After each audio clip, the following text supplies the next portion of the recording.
Welcome students to a chapter not for profit organization. In the previous video we have discussed about the not for profit organization, the organization which is not working for profit. The main purpose of the business is to provide services or to render services.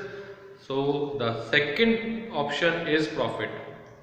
तो यहाँ basically जो भी business है उसका main मकसद जो है वो प्रॉफिट अर्न करना नहीं है, उसका मेन मकसद जो है वो अपने मेंबर्स को, सोसाइटी को सर्विसेज प्रोवाइड करना है।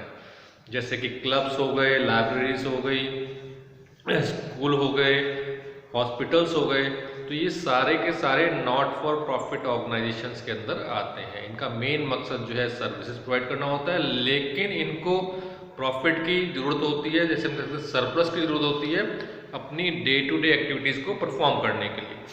तो उसमें पिछले वीडियो में हमने देखा था रिसिप्ट एंड पेमेंट अकाउंट का फॉर्मेट देखा था। अब हम उसका एक क्वेश्चन सॉल्व करते हैं। Question number 1 of the chapter NPO. The question is from the following information given below prepare receipt and payment account of railway club for the year ended 31 March 2020। So as you all know, in the previous video we have discussed about the format of the receipt and payment account, receipt and payment account, and this is receipt side and this is payment side. receipt payment account लगभग same वैसा ही है जैसे कि आपके पास cash account था last year 11th class में। जो भी मनी रिसीव होता था कैश में उसको आप जो है डेबिट में लिखते थे, और जो भी पेमेंट्स होती थी वो आप क्रेडिट में लिखते थे। तो यहाँ पे भी आपके पास receipt and payment account not for profit organisations का एक तरह से कैश अकाउंट की तरह ही डील किया जाता है। तो क्वेश्चन कैसे करना है आपने, तो इसमें रिसिप्ट पेमेंट अकाउंट में आपने ध्यान रखना है कि पैसा किसी भी चीज का हो, किसी भी ईयर का हो, ठीक है। अगर आ रहा है, रिसीव हो रहा है तो आपने डेबिट में लिखना है, और पेमेंट किसी भी चीज की हो और किसी भी ईयर की हो आपने पेमेंट साइड में लिखनी है, ठीक है। तो क्वेश्चन कहता है first cash in hand on 1 April 2019 was 4390। Cash in hand यानी कि बैलेंस ब्रॉट डाउन, तो to balance brought down cash 4390, balance brought down यानी कि इतना पैसा हमारे पास पड़ा हुआ बैलेंस। सब्सक्रिप्शन जैसे कि हमने पिछले वीडियो में डिस्क्राइब किया था, सब्सक्रिप्शन यानी कि मेन सोर्स ऑफ इनकम, जहां से क्लब्स के पास पैसा आ रहा है। जितने भी मेंबर्स बने हुए हैं क्लब के, वो मेंबर्स जो है मंथली या ईयरली फीस डिपॉजिट करते हैं, और वो फीस जो है एज अ सब्सक्रिप्शन लिखी जाती है। तो सब्सक्रिप्शन जो है इनकम का सोर्स है, पैसा रिसीव कर रहे हो आप। तो टू सब्सक्रिप्शन 37,600 रुपीज। नेक्स्ट है डोनेशन। डोनेशन क्लब्स को या फिर हम कह सकते हैं कि टेम्पल्स को, मस्जिद वगैरह को, मंदिर को, गुरुद्वारों को डोनेशंस भी मिलती हैं, दान भी देते हैं लोग बाग। तो उसमें यह है कि ये क्या है कि रिसिप्ट्स है, ठीक है। लास्ट ईयर हमने 11th में जब फाइनल अकाउंट प्रिपेयर किया था, डोनेशन हमारे एक्सपेंसेस होते थे क्योंकि वहाँ पे हम डोनेट करते थे, लेकिन यहाँ पे क्लब्स जो है वो डोनेशन रिसीव कर रहे हैं। तो उस कंडीशन में डोनेशन भी हमारी इनकम है, तो यहाँ पे भी रिसिप्ट हो रहे हैं पैसे आपके पास। तो टू डोनेशन 8,000 रुपीज, इतनी डोनेशन हमने रिसीव करी। Entrance fees 4300। एंट्रेंस फीस आपने क्लब के लिए एंट्री फीस रख रखी है, वो एंट्रेंस फीस आपने जो है डिपॉजिट करनी पड़ती है मेंबर बनने के लिए। तो 4300 एंट्रेंस फीस के पैसे रिसीव हुए। Rent receive from club hall, आपके क्लब का आपने कोई हॉल जो है रेंट पे दे दिया किसी फंक्शन के लिए, मे बी मैरिज थी किसी की, आपने वहाँ पे उसको रेंट पे दे दिया तो वहाँ से जो रेंट रिसीव हुआ वो भी इनकम है हमारे पास, रिसीव हो रही है 5250।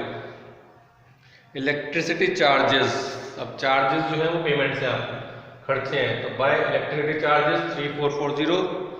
टैक्स पेड, आपने टैक्स भी पेड कर दिया, तो by taxes 490।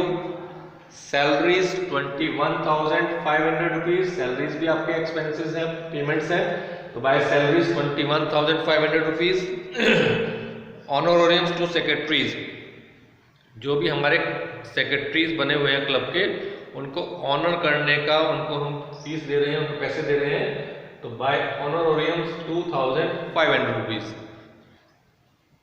Interest received on investment, interest receive करा इस बार हमने, पैसा आया हमारे पास, तो इंटरेस्ट रिसीव्ड ऑन इन्वेस्टमेंट 2950।